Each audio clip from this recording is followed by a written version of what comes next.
धन्यवाद राहुलजी आणि धन्यवाद नाना.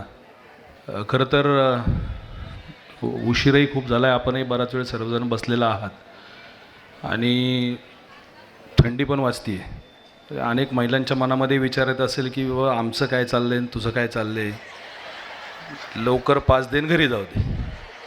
तर ते विषय असा असतो की मी बोलायला जाणून म्हणजे जाणीवपूर्वक उभा राहिलेलो आहे. मागच्या यात्रेला आम्ही सर्वजण सोबत होतो. अतिशय चांगली यात्रा झाली. परंतु काय व्हायचं की आम्ही कुणाला सूचना द्यायला गेलो ना की मग त्या महिला ऐकायच्याच नाही. हा कोण आहे? मग नंतर तिथं कार्यक्रमाच्या ठिकाणी भाषण झाल्यावर त्यांना कळलं की बाबा कोणतरी प्रमुख माणूस आहे. मग आज तुम्ही पुढच्या टप्प्यात येणार आहात म्हणून तुमची ओळख असावी की कोणतरी आपल्याला जबाबदार माणूस सांगतोय की लवकर पुढं चला, लवकर दर्शन घ्या, गाडीतनं उतरू नका, चालती गाडी आहे. हा माणूस जबाबदार आहे, ह्याचं ऐकलं पाहिजे. आणि तिथं देखील अनुभव असाच आला. आपण सांगितलं ना दर्शन झालं का? नाही नाही, आम्ही येतो ना गोल फिरून. दर्शन राहील ना? करल की, भाऊ आहे ना. मग भाऊवर इतका प्रचंड विश्वास त्या 3,000 बायकांचा त्या ठिकाणी बसला. मग मी त्यांना नानांनी पण मागाशी एक चांगला विषय काढला. परंतु नाना, इतक्या मोठ्या कार्यक्रमामध्ये आश्वासनं देण्यापेक्षा आपण फक्त एकच सांगायचं की आमचा संदीप भाऊ म्हणजे आमचा भाऊ, तुमचा भाऊ हा सरकारमध्ये बसलेल्या लबाड भावांसारखा अजिबात नाही. तो आपला दिलेला शब्द 100% पाळतो. आणि त्याच शब्दामधनं 3,000 महिलांना, खरं तर आम्ही वास्तविक मगाशी त्यांना विनंती केली होती की मागच्या ट्रिपला तुम्ही होता, तुम्ही त्या ट्रिपचा अनुभव सांगा. पण त्या म्हटल्या आता गर्दीसमोर बोलायचं म्हटलं की बाबा आम्हाला जमत नाही. तसं एकटं बोलायला सांगितलं की मग आम्ही काय अवघड आहे, समोरचाच बोलत नाही मग.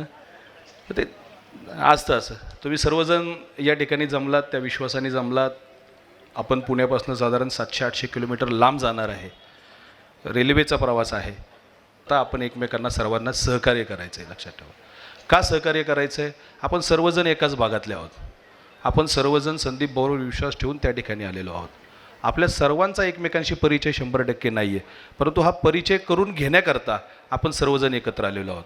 म्हणून आपण एकमेकांचा परिचय करायचा आहे. थोडा वयाचा मान द्यायचा, बरोबर ना?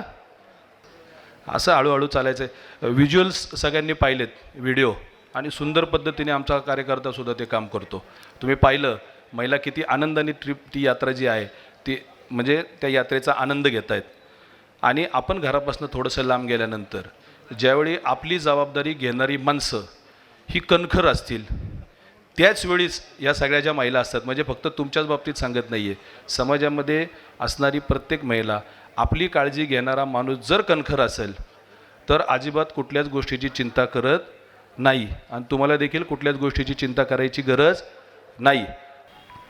अजून एक तांत्रिक अडचण त्या ठिकाणी. आता काय झालं आहे, सरकारमध्ये बसलेले म्हणजे काय करतील आणि कशा पद्धतीने आमच्या सगळ्या शिवसेनेतल्या लोकांना त्रास देतील हे काय म्हणजे ते ठरलेलंच आहे. इतकी प्रचंड काय बोलतो आपल्या परवाच्या यात्रेसाठी त्यांना एक सूचना आहे की जोपर्यंत आपल्याला संदीप भाऊंच्या कार्यालयातून फोन येत नाही तारखेचा, तोपर्यंत म्हणजे जी तारीख निश्चिती आहे ती थोडीशी तांत्रिक कारणाने वेळ किंवा तारीख ह्याच्यामध्ये थोडंसं अलीकडं पलीकडं होऊ शकतं. तसं बऱ्यापैकी आपल्याला रेल्वे प्रशासनाने त्या दिवशी निघायची परवानगी दिलेली आहे. परंतु फक्त वेळेमध्ये थोडंसं जे आहे वेळेचं नियोजन किंवा तारखेचं नियोजन ते आपण फोनवरनं संपर्कामध्ये कार्यकर्ते तुमच्या सर्वांच्या राहतील. असं एक त्याच्यामधलं एक महत्त्वाची सूचना आहे. सर्वांनी ती महत्त्वाची सूचना आपल्या डोक्यामध्ये फिट करून टाका.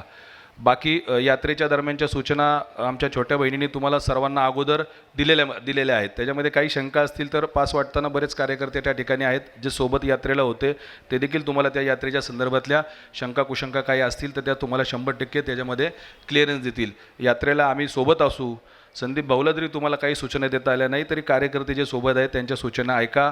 त्या दिवशी भाऊ आपण ह्याला थांबलो होतो ना, मला वाटतं येताना कल्याणला, त्या कल्याणला ट्रेनवाले ओरडून सांगत होते की 2च मिनटं ट्रेन थांबणार आहे, कोणी उतरू नका. तरी आमच्या एका भगिनीला चहाची तल्लप आली भाऊ, आणि त्या बिचारीने त्या ट्रेनमधनं उतरली आणि ती चहा आणायला गेली आणि ट्रेन सुटली. सुटल्यानंतर प्रॉब्लेम असायला चहा, ती बिस्किट आणि त्या हातात, म्हणजे चहा आणि चहाही सोडा ना. म्हणजे शेवटी आम्ही काय केलं, आम्ही तर त्या जेवणाच्या गोडाऊनच्या डब्यामध्ये जाऊन येऊन प्रवास केला आणि सुंदर प्रवास झाला. इतकी उत्तम व्यवस्था होती ना, गाद्या बिद्यांची सगळे म्हणजे एकदम काय त्याला म्हणतात मर्सडीज व्यवस्था आहे यात्रेची. आणि शेवटी आम्ही ते चालू झालेल्या ट्रेनमधनं त्या महिलेला उचलून आतमध्ये ठेवलं आमच्या डब्यामध्ये. आता अडचण अशी झाली की आम्ही 6 जण त्या डब्यामध्ये आणि ती बिचारी, त्यांचा चेहरा एवढीसा. आता काय करायचं, शेवटी त्या वॉकी टॉकीवाल्यांनी पुढं सांगितलं की ट्रेन थोडी हळू करा आणि 1-2 सेकंदाकरता ट्रेन हळू झाली आणि त्यांना आम्ही सोडलं. त्या 12व्या डब्यातल्या होत्या, त्या एक डब्यामध्ये चढल्या. नंतर पोचल्या नाही पोचल्या त्यांना शुभेच्छा त्या पण अशी चूक तुम्ही पुन्हा सर्वांनी कुणी त्या दिवशी करू नका. आपण ज्यावेळी पोचतोय त्याच सूचना तंतोतंत पाळा. कुठल्या गाडीत बसायचं आहे, त्या गाडीवरचे नंबर तुम्हाला दिलेले असतात, त्या रिक्षामध्येच बसायचं आहे, त्याच ठिकाणी जायचं आहे, तिथूनच आवरून परत कार्यालयामध्ये यायचं आहे. आणि त्या कार्यालयामध्ये आल्यानंतर सगळी व्यवस्था आहे अशीच आहे. दुसरा टप्पा म्हणून त्याच्यामध्ये बदल काही नाही आहे. कार्यक्रमही तसाच आहे.